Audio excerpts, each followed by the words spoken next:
Hello and welcome to the Kuribros, a Yu-Gi-Oh! Anime recap podcast. I'm your host Phoenix, and I'm constantly made to suffer by the decisions of others that are not supposed to have anything to do with me. Joining me, my co-host Andy. He has a dog. Hi Andy, how you doing? I love my dog. I love your dog too. She's She's sweet. She's a sweetie little She's pie. She's a rootin', tootin' dog shooting. Gave that dog a gun. You know what? I have to send this picture to you. I'm gonna send it to you live right now. She fell asleep on my foot a couple days ago, and it's really cute. So I'm gonna send it right now. I'm gonna love that. Where is it? Boop. Found it. Hang on. This is great podcasting. Talking about sending a text message. It's okay. I'll cut out the little dead air between, but so you'll just instantly get the reaction or not. You say instantly up there it is. Oh my god. She is. Look at her. Oh, that's a baby. She's a little baby. Oh. All right. So we're not talking about Yu-Gi-Oh! This time. We're just going to talk about my dog. Yep. We're going to talk about your dog. So buckle up, everyone. On this episode of Your Dog. So we got her almost 2 years ago. No, I'm just kidding. So this is, I'm Andy. Hi, everyone. Yeah. This is the Yu-Gi-Oh! Anime recap podcast called Kuribros. Yep, the #1 podcast talking about dogs. And recapping Yu-Gi-Oh! Maybe. Yeah. If you guys rate us 5 stars. We have, if you show us pictures of your dogs, we'll rate your dogs. Like that old Twitter account, Rate Dogs. That's not old. It still does it sometimes. Oh, really? I think so. I hope that isn't inactive. Just kind of assumed everyone on Twitter just died of old age by now. No, they still do. They're still active unless they change the thing. Well, because I provide myself with a great segue, we'll talk about how people can die in Yu-Gi-Oh! Real soon, but last time, people who didn't die, we got to watch the match of Brainwashed Joey fighting against Yami Yugi and then Little Yugi, wherein Friendship won. Yes, Friendship did win. Merrick lost. Yeah, because he has no friends. Joey didn't lose. No, Joey won. Yugi didn't lose. Yeah, Joey and Yugi, they're tied. 1 win, 1 loss each. They did it. Except for all those matches they had in school where Joey sucked. And he also dueled Taya. And lost in that one, too. Yeah. You think you could beat Taya now? Oh, God, no. She's undefeatable. Oh, yeah, that's right. She beat Mai. Yeah. Mai literally surrendered to her because she was too powerful. Sorry. Yep. Sorry, can't dish your girl there.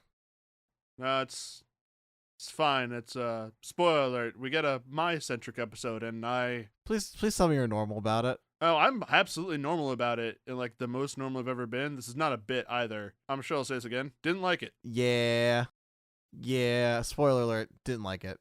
Like, we get 2 filler episodes, and then we're back to the plot. And the first filler episode, I had a lot of fun with. The next one, could not give a shit. Not even with Mai being the focus. That's crazy. I thought you would actually kind of be a little bit more motivated because Mai's the focus. I thought I would too, but like, I was bored and it sucked. I wonder how different it is in the sub versus the dub. I'm actually very interested to see. But I also was my eyes did glaze over a little bit in that episode, especially whenever Mai's opponent was talking, who I actually just can't even remember the name of now. I'm sure it's different. In the sub, it was Jean-Claude Magnum. I think that's what it is. Something like that in the dub too. Hang on, I gotta see this now. Yeah, double check the very important filler character of Jean-Claude Magnum. See, I'm getting Jean-Claude Van Damme, which is an actual person. Which is who he's probably a parody of. Yeah, because that's a Belgian martial artist. What was the last name? Magnum? Magnum. Dong. Huh? You never see... Well, no, you've never watched It's Always Sunny in Philadelphia. No, I know the bit you're going for. It was like, oh no, I dropped my monster condom for my Magnum dong. Sorry, everyone. We just hit the 5-minute mark for recording, so you're hearing the rough shit now. We passed the 5-minute mark. You're getting it all. Wait, this isn't YouTube. It could have been. I mean, we're so fucked on that shit. They're not getting monetized unless I have to sit in and edit all the curses out of all our episodes for the YouTube stuff. I think his name is... Yeah, his English name is also Jean-Claude Magnum. Yeah, it is. They didn't have any variation of it, so that's it. There it is. That's that fucker's name. Yeah, his English voice actor was Greg Abbey. His Japanese voice actor was Hozumi Guda. And I know neither of those people. Actually, do I know Greg Abbey? I'm pretty sure Greg Abbey's the one who. Oh, he's does... Tristan. Yes, yeah, I was gonna say that's Tristan. No wonder I didn't care about him. Get his ass. Well, not Greg Abbey's. Not Greg Abbey's. I'll care about his performance in 5Ds, but that's the future. Who's he doing 5Ds? He does the protagonist. Does he do You Say? Yeah. Well, that makes sense. They do have kind of a similar kind of. Shit. Yeah, and back then, 4Kids was like everything was in-house, so they were just cycling voice actors. If you have like people that work and you get those voice actors are getting steady, good for them, you know? Get your bag, dog, if you're a voice actor, because I know voice acting can be hard to break into and have consistent roles. So if you can be with a animation studio and or not animation, but like a dub studio, and they keep giving you consistent work, I wouldn't leave. The fuck do they mean Jean-Claude Magnum was in one of the video games? They probably put him in one of the Battle City-centric video games. Yeah, it was in the Sacred Cards. Why? Well, he was probably one of the, small-time duelists that you could beat at level 1. Just make up a ghoul. Anyway, that's the next episode where I'm going to bitch about that one. First, we're going to start talking about death. It's everywhere. Well, not really, but kind of. No, people die. Theoretically. No, they go to the Shadow Realm, Phoenix. You know what you do in the Shadow Realm? You die. Die. All right, well, we've done enough stalling. I'll let you get on to your dying. Oh, my manifesto says there's never enough stalling. So, episode 79 opens up with nighttime on the docks of Domino City. Just after the last traumatic experience of the Friendship Squad, Joey tells Serenity to watch him in the finals and that he won't lose because he has her supporting him. But Mai says don't be too surprised if Joey loses to her.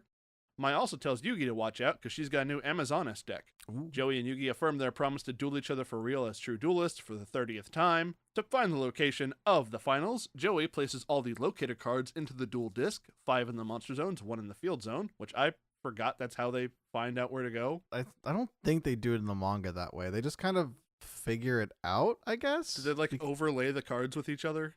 Because they're like little pieces of map snippet.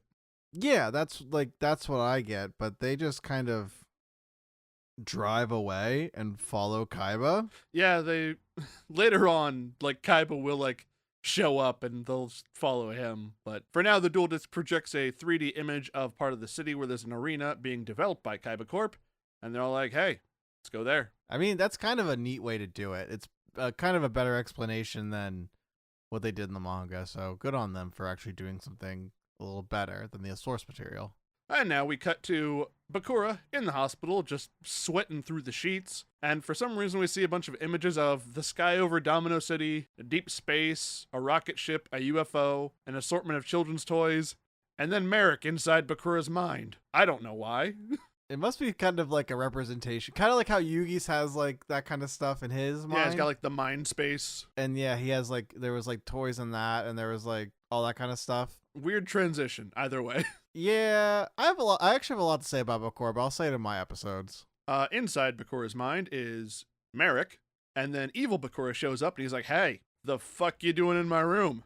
And Merrick's decided that he wants to change their previous deal, and evil Bakura figures out that when they were doing their whole ruse of Namu helping escort Bakura through the city and get him to the friends, Merrick must have used the Millennium Rod to put a bit of his consciousness into good boy Bakura. So that's how he's in the brain. Do they hang on? Do they do that in the dub? Okay, so they do. Okay, I just must have missed it. That's so weird. Merrick's inside the headspace to say, "Hey, I've changed our previous deal, and if you want to get this Millennium Rod after the Pharaoh's been taken care of, you gotta make it into the finals." And evil Bakura reads the context clues of this and figures out that Merrick must have fucked up his last plan and calls Merrick lame. Not like Yugi never fooled any of your plans, evil Bakura, right? Not important. At least twice. Actually, once.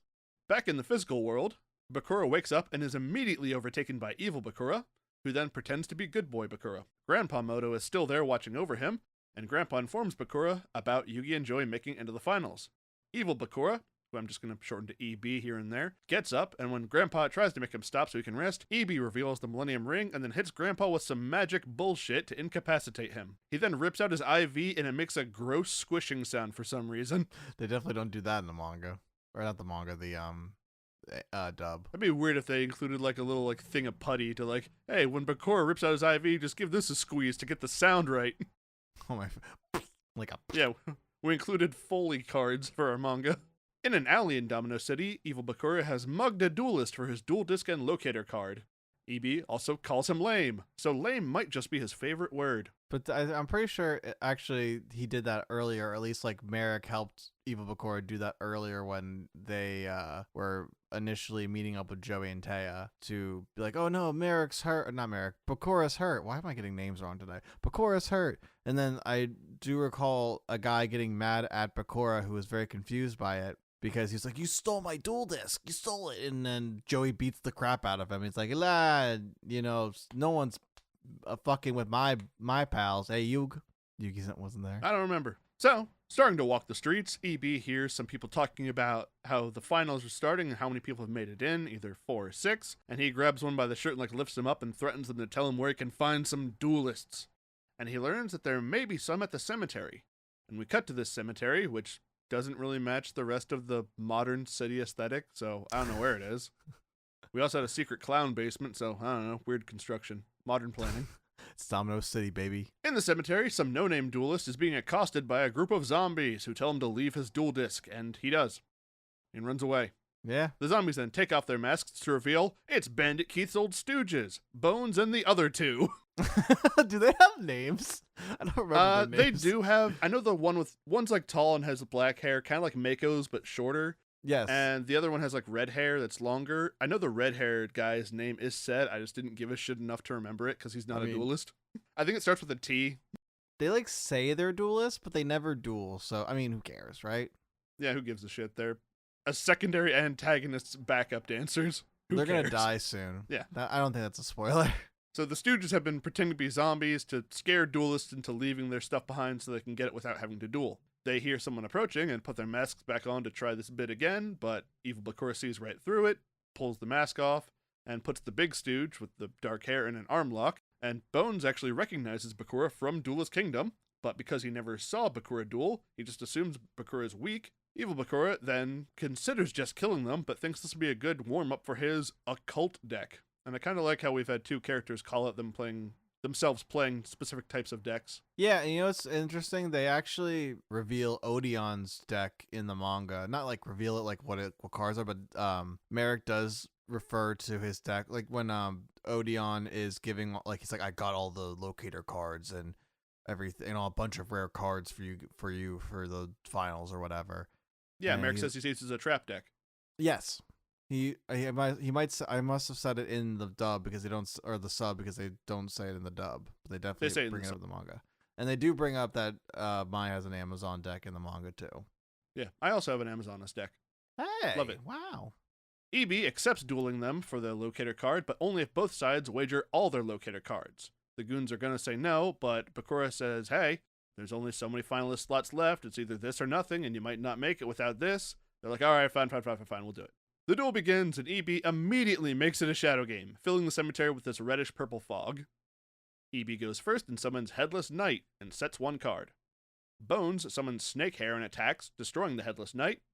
On EB's turn, he plays the Shallow Grave, which revives the Headless Knight, which he then tributes to play Earl of Demise. The Earl attacks Snake Hair and destroys it. On Bones' turn, he plays Dragon Zombie, uses Premature Burial to revive Snake Hair, then uses Polymerization to fuse his monsters into the Great Mammoth of Gold Fine, and sets a card and passes. When EB draws his card for turn, Bones activates his set card, which is Skull Invitation, which makes each player take 300 damage when a card of theirs is put in the graveyard. EB then discards his entire hand by playing Spiritualistic Medium, not a real card, which then powers up his monster by 500 points for each card he discarded. The Earl gets 2,000 points stronger, making it a 4,000 attack point monster, which attacks the Great Mammoth with 2,200 attack points, destroying it, and then Bones is hurt by his own Skull Invitation. EB then tells Bones to get it together or the Stooges won't make it out alive, and when asked to explain, Evil Bakura shows them that Grim Reapers are waiting to take the loser of this duel to the Shadow World. The red-haired Stooge tries to run away through the fog, but shows up running from the opposite direction, so you can't escape while the game is in progress. The stakes are high, and Bones plays Nightmare Steel Cage, hoping to stop Evil Bakura from attacking for a bit, and puts a monster in defense mode.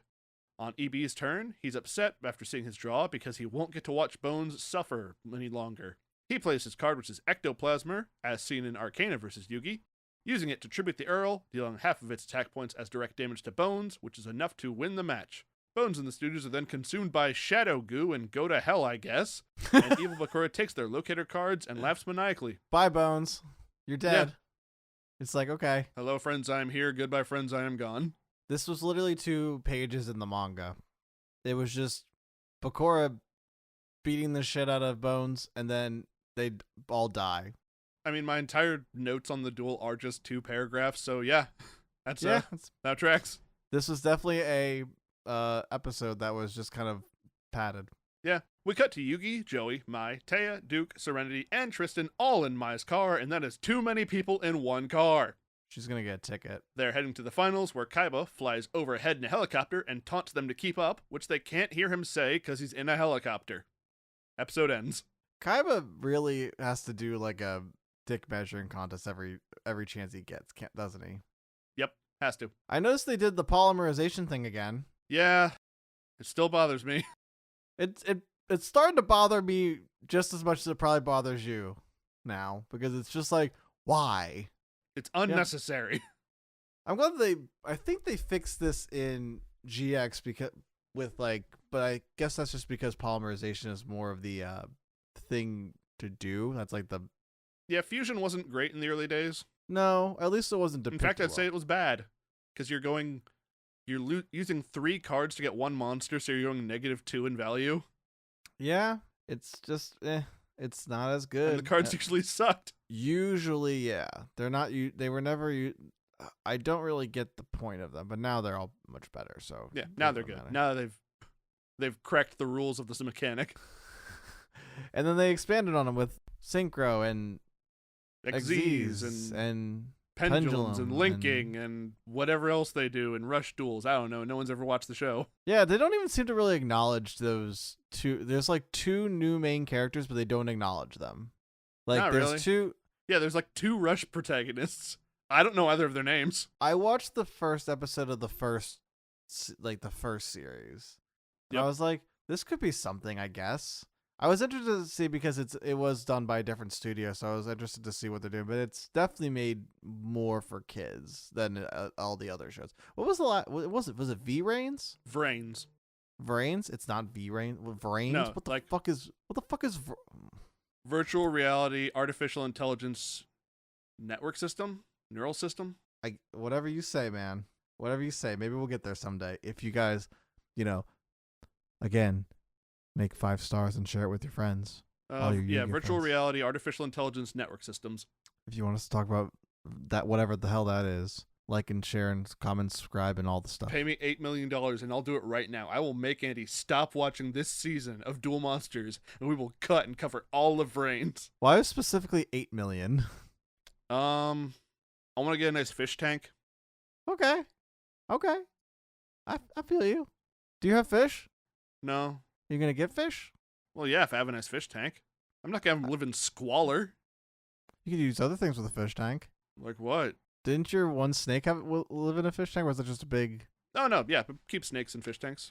See, there Don't you go. have water in them, but it's like I think you just call it a terrarium at that point. I get yeah. So when does... Okay. Doesn't really Siri, matter. when does a terrarium become a fish tank? When does a terrarium become an aquarium? When there's water. Siri, when does this boat become a submarine? I'm on a boat. And? Everybody look at me, because I'm standing on a boat. There's your 2009 reference for the episode.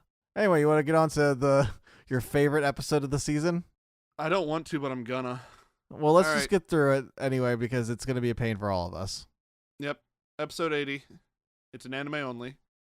It's our first and only Mai-centric episode of the season. And it's anime only. Yep. The Friendship Squad, now 7 deep, have to get out of the car and walk the rest of the way due to construction or something. There's like a hedge in the way. Yeah, they we got to stop, Yug. Why? There's something in the way. Okay, let's just walk around, I guess. We're on a rush, but we can walk. It's probably safer this way because Mai was in the driver's seat, Serenity was in shotgun, Joey, Taya, and Yugi were in the back seat, and then Duke and Tristan were sitting up on the back of the passenger's rear doors, hanging 70% out of the car.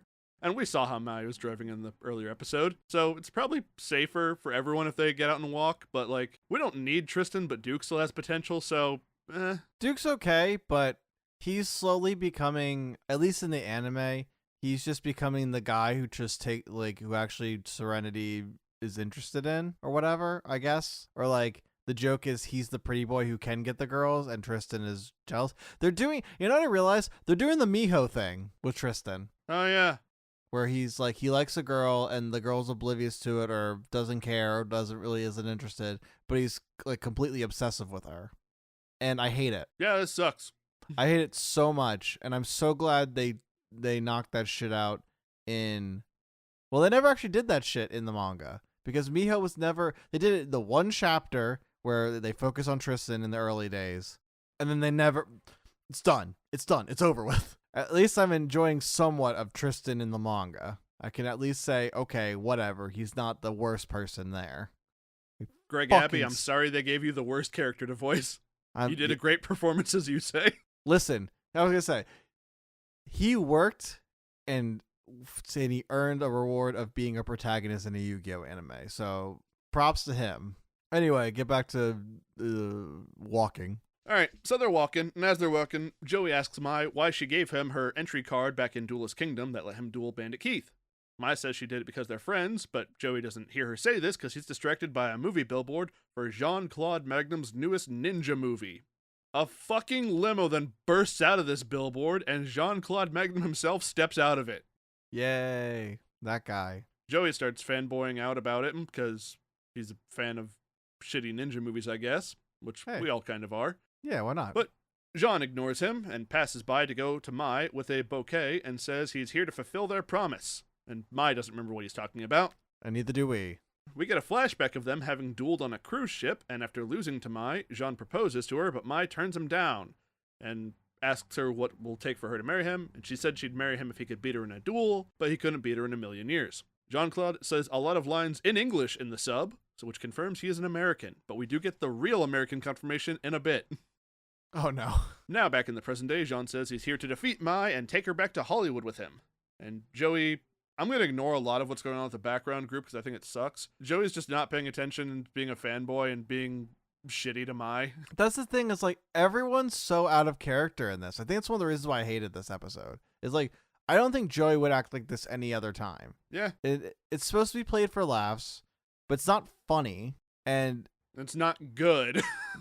None of it's good. And they also, this is where I think they insinuate like Mai has some sort of crush on Joey because she like has like, they like bump into each other and you see like blush marks that like insinuate she has some sort of like feelings. And it's like, my brother in Christ, he's a high schooler. You are out of high school. Yeah, they bring up the age difference. Like, Jean-Claude Magnum brings up the age difference between Joey and Mai. And like, I'm going to say, like, when I watched the show, I was younger than Joey was by a fair margin.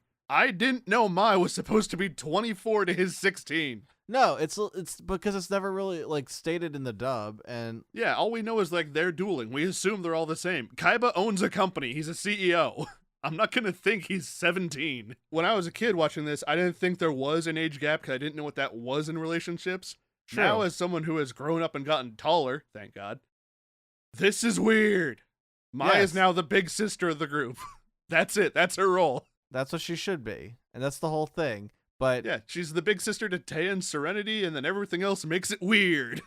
I don't know. This is one of the things I don't really, it's like, if she was a little younger, more of like a high school age, this would be like a little fine because they're both high school age, so they could have romantic feelings. But you can't insinuate that they both have romantic feelings for each other when they have such a large age gap. They're almost 10 years apart, I think. Yeah. I don't know how old, I forget how old Joey is at this point. Is he 15? Probably 16. It's 15 or 16? 15. I don't know. I'm not going to look it up right now because we've already digressed enough. Yeah. Anyway, I'm having a mental breakdown. These meds ain't cutting the mustard these days. It sinks that the Mai duel we get that's focused on Mai is with such... Oh, I'm going to bitch about this whole thing. All right, I'll let you go. All right. Mai accepts the duel, and the rest of the Friendship Squad try to keep the plot on track and literally say, hey, let's just go to the finals. But Duke says he doesn't think John will let them pass, and it's flimsy filler plot, and I hate it. Yeah, awful. Taya is confident Mai will win quickly. Jean reveals he has a dual disc of his own and 5 locator cards. And there's some quick thing about, like, oh, if Mai loses this duel, she won't be able to enter the finals. But they're both like, nah, I don't care about dueling over locator cards or whatever. Which, then why'd you bother showing it? What, like, why does he, like, you can't just say a dude's in the duel, like, the battle city, when there was clear criteria of you had to be an elite duelist, and he is clearly not an elite duelist. He's probably somewhat there, but I don't think he would be on Kaiba's radar. Oh, don't worry. This man performs more illegal actions in the future. Oh, no. Yeah. Mai and Jean go to an open area with some stage lights, or I guess construction lights, which you might see if you drive late at night and see road crews working, and lights up the area so they can begin the duel. Jean goes first and plays Ninja Commander Akusa in attack mode, which then lets him special summon a ninja soldier from his hand for having the commander on the field. On Mai's turn, she plays Amazoness Swordswoman, who is probably like the shining light of this episode because she's a shredded woman with a sword. What more could you want? And attacks the ninja soldier, destroying it. On Jean's turn, he plays another ninja commander, Akusa, and summons another ninja soldier. On the sidelines, Serenity is hyping up Mai, understandably, and Joey is doing that shitty thing where guys don't understand girls and it sucks. Yeah, women is different, so, you know, Women guys be don't shopping. They do be shopping. Mai's turn, and she attacks the ninja commander Akusa this time, and then passes to Jean, who takes his turn and reveals that this was his plan all along, because now a ninja commander and a ninja soldier are in the grave, he can summon Ninja Master Shogun, but he still has to tribute a monster to do it. He does this, Ninja Master Shogun is on the field, which then summons another ninja commander and another ninja soldier from the deck, and then that ninja commander summons a ninja girl from the deck, too. Ninja Master Shogun then attacks the Amazoness Swordswoman, and the rest of the ninjas attack Mai directly. Jean sets one card and passes. Mai's turn, she plays Cyber Harpy, which is like if Harpy Lady already came pre-equipped with Cyber Shield. She attacks the Master Shogun, but Jean uses a trap called Ninja Smoke Ball, and says it ends Mai's turn, but then Mai sets a card and then ends the turn on her own. So I guess it's supposed to be like a battle cancel thing, but that's not what the dialogue was. So no one gives a shit about the filler is what I'm hearing. No, yeah, they don't really. It's clear that they're just kind of doing it to just kind of pass time. Yeah. Jean's turn, and he plays the spell Great Kite of Ninja, which makes the Master Ninja Shogun immune to spells and attacks, and lets it attack directly by tributing a ninja. Jean does this, and Mai goes down to 200 life points. Uh-oh. Joey on the sidelines is being very unhelpful, giving some obvious advice. Mai plays Elegant Egotist, summoning more Harpy Ladies, and attacks all of Jean's monsters except for the Master Shogun. Jean says in English, "Goddamn boy," about Joey helping. Joey looks confused at being called boy, and Jean says a kid like him isn't worthy of an adult woman like Mai. Jean is correct here, but not for the reasons he thinks he is. Number one, none of us are worthy of Mai. True. And Jean opposing possible romantic things between a teenager and adult is correct, but John's misreading the relationship between the two. That's where he's wrong. Yes. Joey responds that he has every right to date Mai, which surprises everyone. Especially us, but I don't think he says that in the dub. Yeah, this is like capital E everyone. Yikes. John says he's a Hollywood star with money and fame, while Joey is just a student. Joey says John is only in B movies and has never been nominated for an Academy Award. Get his ass. And when we go back in the duel, Mai sets a card and passes her turn. John draws a card, which is another ninja, which he plans to tribute to let him attack directly and win. But when he plays this ninja, Mai activates Grave Arm. Does not say what it does. The ninja girl just gets pulled to hell. So yeah, that's what it does. Just play Trap Hole, a card that already exists. No. Anyway, yeah, it feels weird that like all the ninja like commanders and soldiers and Master Shogun, which aren't real cards, got effects, but they don't say what Mai, an actual character, does. With like cards that she actually, for most part, actually uses and has and are real. Mai plays like 5 cards in this game max versus John's like 18 ninjas and ninja power-ups and smoke bombs. They're like, oh, here's all the cool shit the ninja does. What about Mai Valentine, established character? Fuck her. Who cares? With her new Amazoness deck, she'll play one Amazon. She'll play one Amazon because we may know what that Amazon is at this point, and then, or at that point they were making the episode, and then Cyber Ladies or Cyber Harpy and Harpy Ladies and all them, all the ones we know. Anyway, now that Jean has no monsters, and Ninja Master Shogun also can't be used to defend while it has the kite put on it, Mai attacks directly, wins the match. Yay. Yay. John decides to be super normal about losing, and it's revealed that Ninja Master Shogun is in fact a real human stuntman on a rocket kite, who then flies over Mai, throws a net on her, and flies off, like Team Rocket stealing Pikachu. John says since he didn't win the duel, he'll just abduct Mai and runs off, and Joey runs off after him. Mai frees herself from the stuntman by elbowing him in the face and falls, but Joey catches her. Woo! There's some more stuff with John giving up his want to kidnap Mai and Joey being clueless, but who gives a shit? The Friendship Squad head to the arena. This fucking sucked. Worst episode of the season. Might be worst episode of the show. What do you think? You think it would be the worst episode of the show? Because I think the Rebecca's one of the worst episodes of the show. I enjoyed Rebecca's character more than I did John. That's fair. Well, okay, so the sub had probably a better Rebecca than the dub. The dub one was very annoying. Yes. So, worst episode of the sub so far for me is this one. I mean, it's definitely the worst episode of the season for me. I don't think any of the episodes that are going to be coming up can be worse than this. No, this was nothing. This was less than nothing. This was a waste of time. It was a waste of time, and that's really the heartbreaking part of it all, is just how much this kind of sucked. Yeah, this is traffic in the fast lane. We went from the kick-ass duels we had last time, and we're heading into the Battle City finals, and we just slow down for no fucking reason. At least Bakura, I got to watch a man die.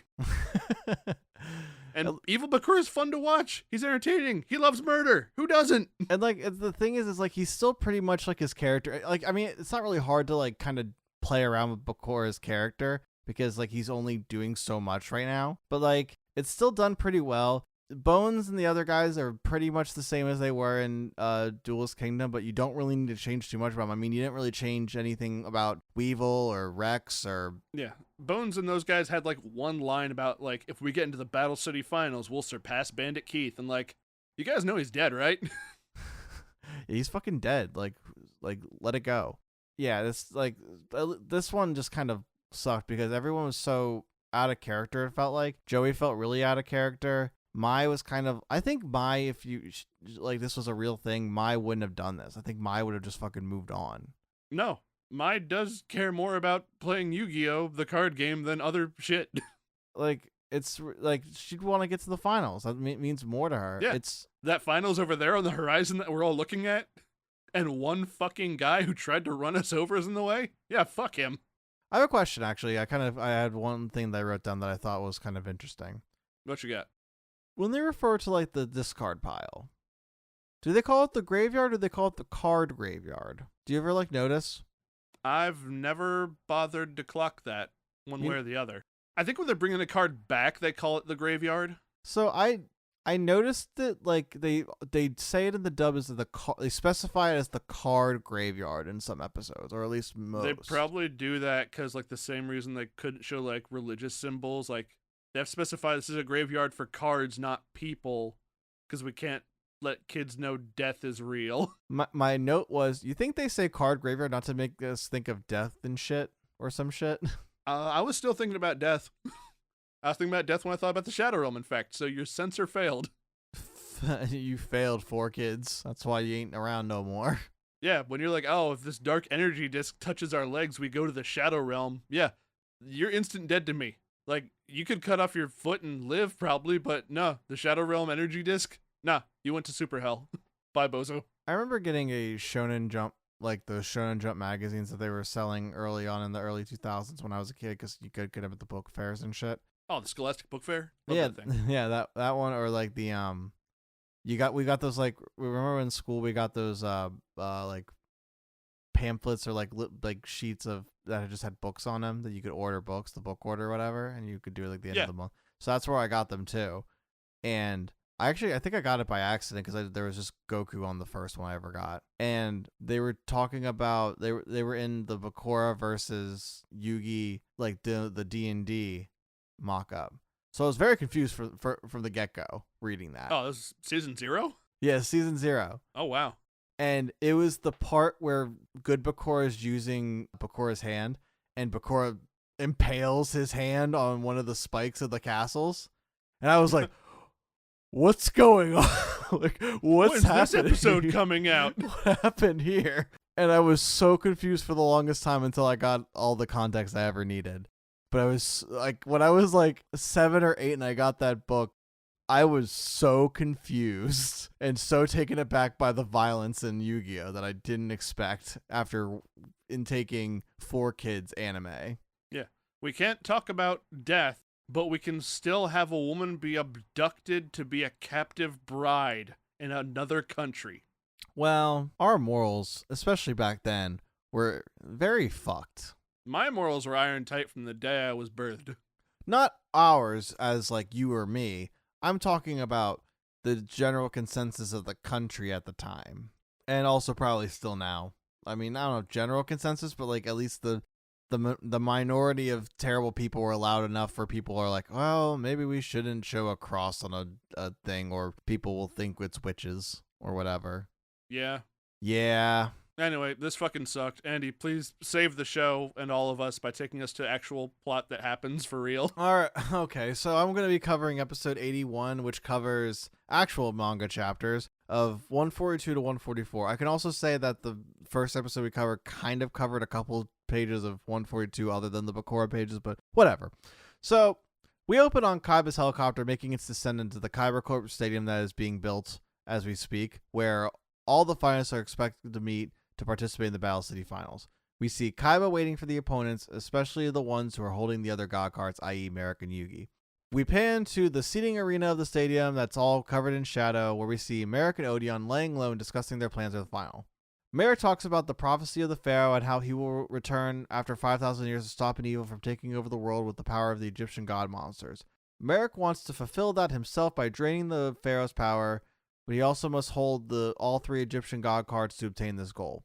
Merrick asks Odeon to use the name Merrick as a cover so the gang never suspects the real Merrick, who they believe to be a friend named Namu. When Merrick is giving this backstory in the sub, he does some explaining that the pyramids were the symbol of the kings and pointed upwards to the sun, and then when the Millennium items were made, the Millennium puzzles an invert and points down to darkness.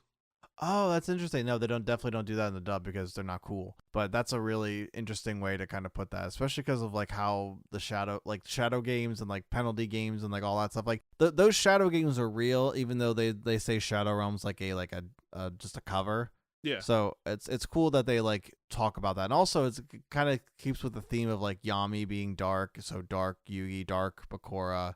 Yeah, and it explains like why the puzzle is that shape in the first place, and to reference the future so I don't forget when it actually comes up. The Pyramid of Light movie, I think Anubis has another pyramid pendant that does face upward. That's very true. I didn't think about that. So when we get to the Yu-Gi-Oh the movie in like another season, I'll be really excited to go into that. Yeah. As Merrick lets out an evil laugh, Kaiba apparently hears it and demands the guards switch the stadium lights on because he thought he heard something, but the two slip away before they are seen. That's very funny for Merrick to just laugh evilly out loud, and Kaiba's like, I think I heard something. Turn on the lights, and then there'd be nothing. He's probably like looking at the fucking Obelisk Tormentor getting ready to like, he's like, I'm so gonna masturbate in the mirror to myself later. I was thinking about combining errors and him like swiping through Tinder, but it's Yu-Gi-Oh cards in his deck instead. It's just Obelisk. Yeah, it's just like, that'd be really funny. So either way, the gang finally arrives to check in for their place in the finals. They present their cards and get their tournament IDs. Mai, Yugi, Joey, and Kaiba are the first to get there in the anime, but Odeon and Merrick already checked in the manga before Kaiba even arrived. As Kaiba inner monologues about how he is going to win the whole shebang, a gust of wind blows into the stadium as Merrick enters the stadium. Joey and Taya approach him saying how they remember how he saved Bakura and everything, but then Joey has an uneasy feeling about him, like there's something that he doesn't trust. Merrick then tries to play coy about being in the finals after how he met, saying how when he met Joey, he just started winning every duel, and in a quick flash, we see that he still has his Millennium grip on Taya. As Yugi approaches the three, Taya introduces Merrick as Namu and explains how they know him. They exchange pleasantries, and after Joey sees how nice Namu is, he starts questioning his feeling of uneasiness. We then see Bakura, who enters the arena slowly, much to Yugi and Joey's concern. Everyone says Bakura should be resting after how he was injured, but Bakura assures that he is fine. In the manga, he actually goes to saying, like, look, it doesn't hurt, and he pokes at his wound, which is gushing blood, kind of. I think in the sub, the audio of, like, his footsteps walking in is a little stumbled, so I think it's very funny for evil Bakura to be, like, still a little, like, physically fucked up, and be like, I gotta get my revenge! Well, the thing is so they kind of explain this in the manga in the sense of, like you mentioned before, Merrick is in there, but he's controlling the good part of Bakura. So he's controlling him to a point where Bakura doesn't feel the pain, he says. I don't know if they mentioned that in the dub or the sub, but they don't do that because they don't really acknowledge the wound in the dub. The bigger question arises on why he has a dual disc, and Bakura reveals he also has 6 locator cards and wants to enter the finals. Merrick is pleased that Bakura is holding up his end of the deal, and Yugi is shocked and confused, as is everyone else, who wonders how he is able to enter in the first place, let alone make it all the way to the finals. In the manga, Bakura actually shows up before Merrick or Odeon. Speaking of Odeon, Bakura quickly changes the subject to avoid answering any of their questions by pointing out that the 7th duelist has finally arrived. Odeon walks in to everyone's uneasiness because he's big scary man, and he's definitely Merrick then. I did not remember Odeon being this fucking big when I was watching this before. I do remember he was like a big guy. He was big scary man. Like, I get most people here are like in high school. I don't know how old Merrick actually is, but Odeon's like a head and a half taller than Kaiba. Yeah, it's kind of crazy. But Kaiba's also school age, so... He is, but I almost thought of Kaiba's being like the tallest character of like the recurring cast. Yeah, at least of the crew. Odeon walks in to everyone's uneasiness.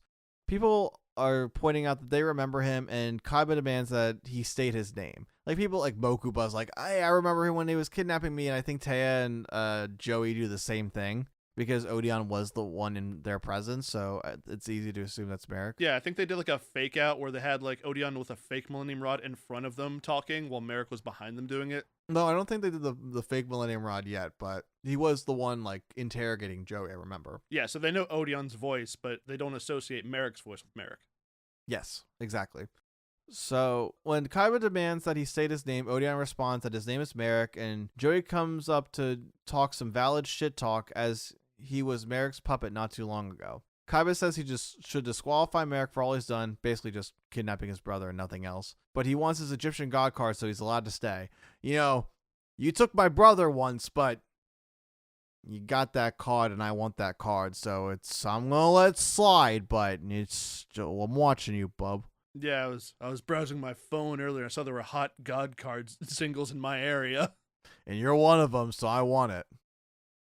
Something real quick I want to note is we find on the manga that Merrick is controlling the good Bakura's mind while evil one is like freely able to possess him. I also mentioned that Bakura can't even feel the wound that evil Bakura caused him. I only really bring this up because I don't think Bakura gets a fair shake as a character in the anime sometimes. And his story is really a tragic one, as he has constantly been used and abused by evil Millennium Powers, be it from his own evil spirit or Merrick now. And this has happened ever since he's been introduced.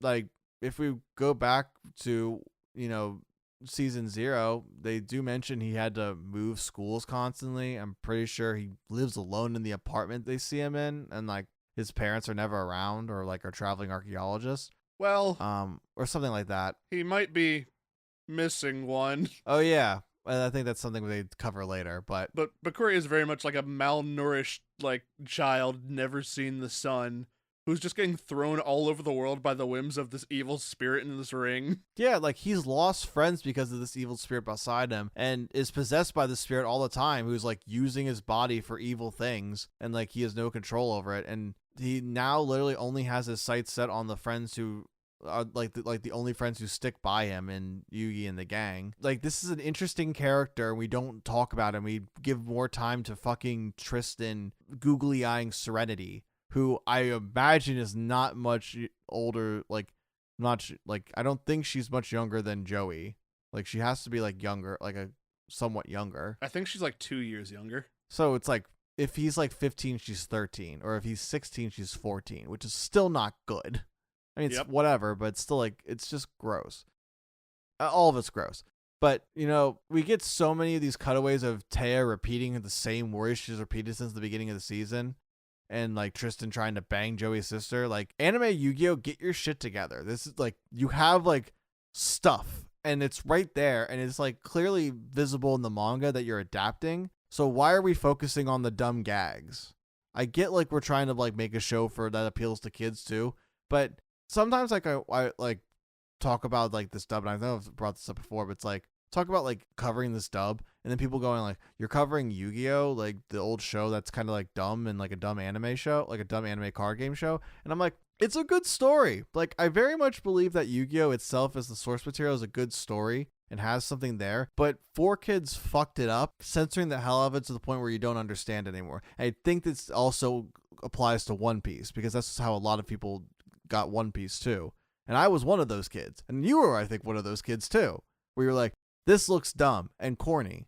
And then we find out it's literally one of the best mangas to ever be written, ever. I thought it was dumb and corny, but I still watched it. Well, I have very low standards for what I will watch.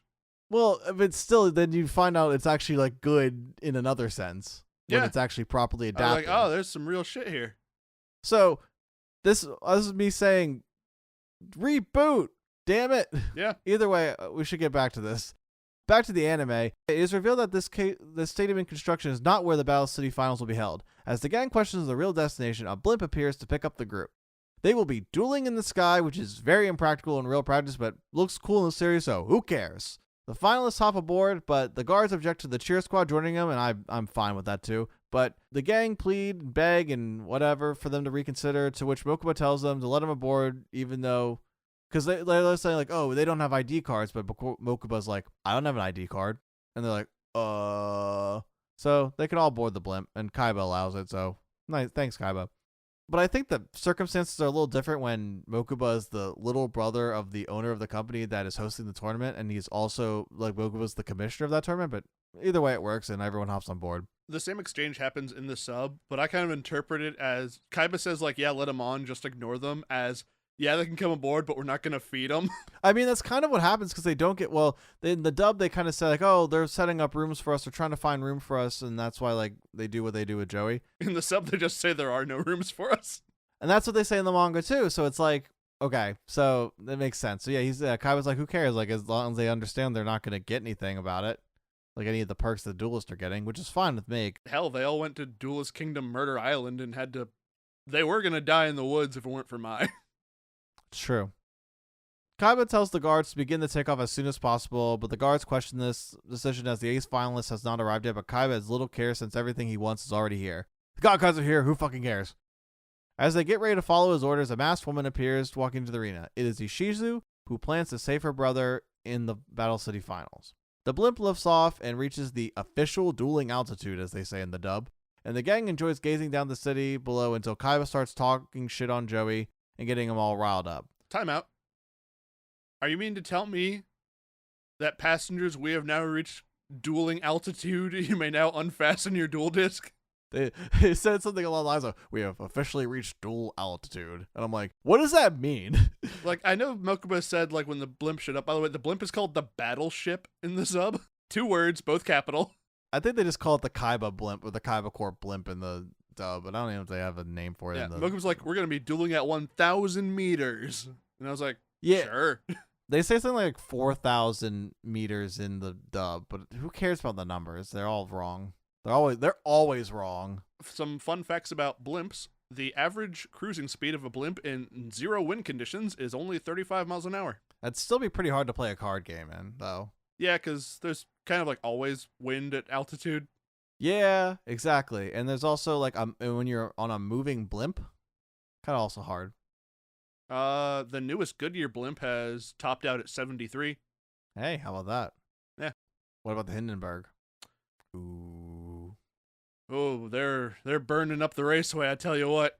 They're crashing and burning. Anyway, Kaiba then approaches Yugi and tells him he knows Yugi hasn't played Slifer the Sky Dragon in a duel yet, and he needs to put in this deck for the finals, mainly so he can... Kaiba says he wants to take it down along with the Winged Dragon of Ra and claim them as his own as he storms off to prepare for the finals himself. Very normal. Joey and Serenity go to Joey's room and have a nice like bonding moment as brother and sister until the rest of the gang crashes Joey's room and makes themselves at home in a very rude and kind of off-putting fashion, in my opinion. Yeah, they really kill the mood. Yeah, I mean, and not even just they killed the mood, it's just not, like, it's supposed to be played, like, again, played for yucks, but not very funny. If I was Joey, I'd be pissed too, because Joey's disgruntled as he wants to focus on getting ready for the finals, not housing a bunch of moochers. After another bad Tristan and Duke fighting over Serenity bit, Tristan apologizes for having everyone already barged in on Joey, And Joey asks, why don't they bother Yugi? And he says, they want to have some peace of quiet before the finals, to which Joey responds he is also in the finals disgruntledly, so Joey should probably throw Tristan off the blimp. Instead, Joey thanks the man who was trying to get with his sister for taking care of her and bringing her along. Thank Mai. Mai's a car. Mai got her there on time before you drowned. Yes. Also, just thank Mai in general. Also, Yes. apologize to Mai for last episode. Yes, I agree. We see everyone else getting ready. The guards try to talk to Kaiba while he prepares, to which they are met with a Mokuba who scolds them for trying to interrupt Kaiba as he prepares for a duel. Probably for the best, though, as Kaiba is just looking at Obelisk and probably getting ready to jerk off at the thought of being the best duelist in the world. We cut to Mai, who's having a drink, so she's having a normal one. Then to Odeon, who is, I guess, meditating. So, way to center yourself, Odeon. I'm there for it. Actually, I just think Odeon doesn't fit into the chairs. That man is fucking huge. It's probably also he's like moping. He's Yeah, like, like you've seen those things about where it's like really tall people in like Japanese hotels, like necks at 90-degree angles in the shower, so not on the ceiling. yeah. That's Odeon. Odeon, this is hell for Odeon.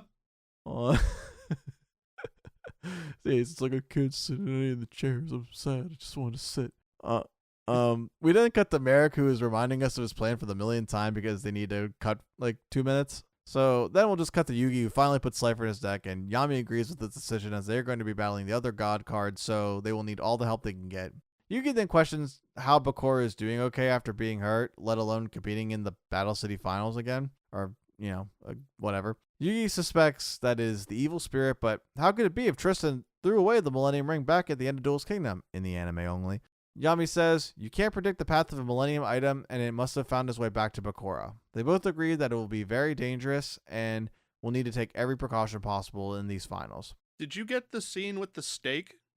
In the manga, I did. I'm assuming this is of Bakura being possessed and eating steak kind of like grossly or like creepily. So this is very funny because it starts with Yami talking to you. It's like, I still think there's something wrong with Bakura. And we cut to a shot of Bakura with a whole steak on his plate in front of himself, stabs it with the fork, picks it up, bites the whole thing, like rips it in half like a giant turkey like at the Ren Fair, and says, isn't bloody enough.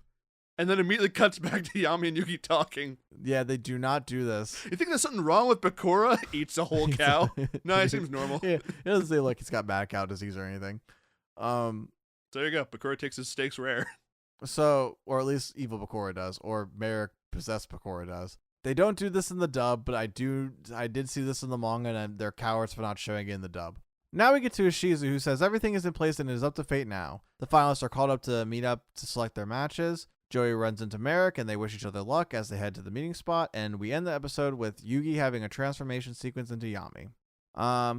Yeah, so that was the episode. We're getting ready for Battle City Finals. We're officially there, and this was pretty much a good setup to what we're about to get into. This is actually probably the only good episode of these three, because you actually get some lore, but also, like, I can't stand, like, the off-puttingness of the friends brutally barging on Joey, even though he's also in the finals. Like, I think overall, I like the first one of these three the best, just because it's kind of always fun to watch a villain for a day. Yeah, I think I have to agree with you, honestly, because this is just lore setup, whatever. This is just like, it's important to the story in a sense, because we got to see all the finalists that was revealed, and they get the reveal of Bakura, so they're all setting that up with what's going to happen next, and kind of putting the pieces in place.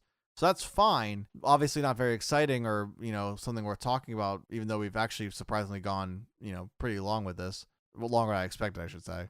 But, like, at least, like, there was an actual somewhat competent duel with Bakura versus Bones. I enjoyed their duel. It was like, yeah, like, it was fine. Like, it was better than all, like, everything else that we've covered so far in this episode. So, except for Bakura apparently slobbing on some rare steak. That's pretty cool. I mean, I would probably also go ham if I had a really good steak in front of me too. Yeah. And I just hospitalized myself. Yeah. And stumbled through the city. After just killing 3 people. Yeah. It gets you hungry. Yeah, it's a lot of stuff. I see that I guess the sub had a new intro. Yeah, serious downgrade, in my opinion. Got the new intro at this very last episode with getting to the blimp, and I didn't care for it. I have to watch the Japanese intros, because they're definitely different than the ones in the sub or the dub, I'm assuming. Yeah, because it was the same one. I saw that note while I was rewatching, like kind of like doing my script. I saw you put that note in there, so I was like, wait, really? So I went back and I was like, it's the same thing. I'm like, oh, yeah, different intros probably. Yeah. And you had drawn attention to this before, but something else I enjoyed was how Joey and Yugi both almost clock Merrick and Bakura like equally evil. Yes. Which I do appreciate for how Joey and Merrick and Yugi and Bakura's things will play out with each other in the near future. Yeah, I think this is going to be the exciting part about what's happening is these next few episodes. We're getting to the good shit. They teased us in the last episode with the Yugi versus Joey, and then they had to kick us in the dick real quick. And they're like, okay, we're just joshing around. Now let's get to the good stuff. I'm actually very interested to cover this. So I guess this will be our segue to talk about what we're going to do next time, because we probably don't need to like really review much about what these episodes bring to the table. No, they mostly sucked. Or mostly, yeah, they mostly sucked. They were either they were like kind of cool to whatever to suck in whatever order. But we are going to be covering the first Battle City match, Battle City final match. Battle City final match with Yugi versus Bakura, and we'll also find out who else everyone else is going to be facing in the first round of the finals. So that'll be very exciting. The Yugi versus Bakura duel is, at least in Battle Cities, one I vaguely remember. I do like how it's supposed to end, and like I think there's like going to be an interesting dilemma with Yugi in this one. So I'm very interested to see how it all plays out. But we'll have to talk about that next time. Yeah, we don't have really anything to talk about with this. I'm actually very excited to get into these Battle City finals, and a lot of like the good shit's gonna happen, and then the season's gonna end, and then we're gonna have filler. Yay! Hey, hope that filler's better than this one. I mean, it can't be worse. It can't be. Why would you say that out loud? It can't be worse than. Why would you say that out loud, Andy? It cannot be worse than the Mai versus Jean-Claude Magnum Dong. I agree. Hard to be worse. Not impossible. All things are possible through God, and that was some God-forsaken filler. It's amazing that we just did. Actually, I don't know if you noted this, but I know. Okay, so we just did 2 It's Always Sunny. Yeah, I don't watch Always Sunny, but I know the bits. Well, they post. I know the best of. They do post them on the internet. Yeah, and I've been there. May I have a nice egg? May I offer you a nice egg in this trying time? Anyway, yeah. So we'll get into Yugi versus Bakura in the next episode. Do you have any final thoughts before we do all our signing off stuff? Nothing I haven't said before, though, just be beating a dead horse. I'm excited for more Bakura. I enjoy watching Bakura be evil. I'm excited to see him be evil with the protagonist in a better duel. Yes. Not that I hated the stump duel. I thought that was fun. I like the shadow game part of it, but I'm looking forward to this. This will be much better. And also because what that duel was just like a duelist version of what that we already knew happened. Yeah, this was a retelling of Season 0 D&D game. But in the context of a Yu-Gi-Oh card game or a Duel Monsters card game. Yeah, and it was still fun, but now we're getting into the real shit. We're actually getting some canon shit. All right. Well, I think that's it for us. Do you want to do your social media bit? I mean, twist my arm, sure. You can find me on the internet, twitch.tv/Phoenix Farce and youtube.com/Phoenix Farce, PhoenixFarce. There I play casual games, mostly card games, Yu-Gi-Oh! Master Duel, MTG Arena, Marvel Snap. Sometimes I do other shit. Go to the YouTube. Everything is uploaded there, always same day that I recorded it and streamed it on Twitch, but Twitch has a much shorter backlog, so that's where you can find me. Andy! Hey. Where you been at on the internet? Where you spend your time? I don't know where I am. So also, again, a reminder, we do have one of our own duels on Phoenix's channel where we did a special duel where we did the Duels Kingdom cards, which was pretty fun. So you should check that out and tell us what other duels you want us to do, because we'll do them, and other duels and other things. Yeah. Maybe like One Piece, and maybe maybe what we should do is we should have live stream you teaching me Magic the Gathering. So figure that out. That'd be cool. Something we could do. All right, let us know in however you can tell us. Either way, you can find me at Pappasurgi on Instagram, Pappasergi. I am posting art stuff, doing a lot of digital art, and you've probably seen a lot of the digital art as we are posting the episodes. That's been on me, and I'll be posting those also on that Instagram and also other things. Yeah, praise Andy's art. He's very good at it. Oh, thank Puts a lot you. of work into it. I appreciate that. Thank you. Yeah, clap for Andy. And you can find Kuribros on Instagram at Kuribros. You can find us on Twitter at the Kuribros, and on YouTube if we ever do put that up someday. If we do by this point, thank me for somehow figuring the hell that out. But if not, sorry, we'll figure it out someday, and maybe some other shit. But that's it. All right, signing off. My name's Andy. I'm Phoenix. Giddy up and goodbye. Bakura having a ribeye at 1,000 meters. The stakes have never been higher. Holy shit, what?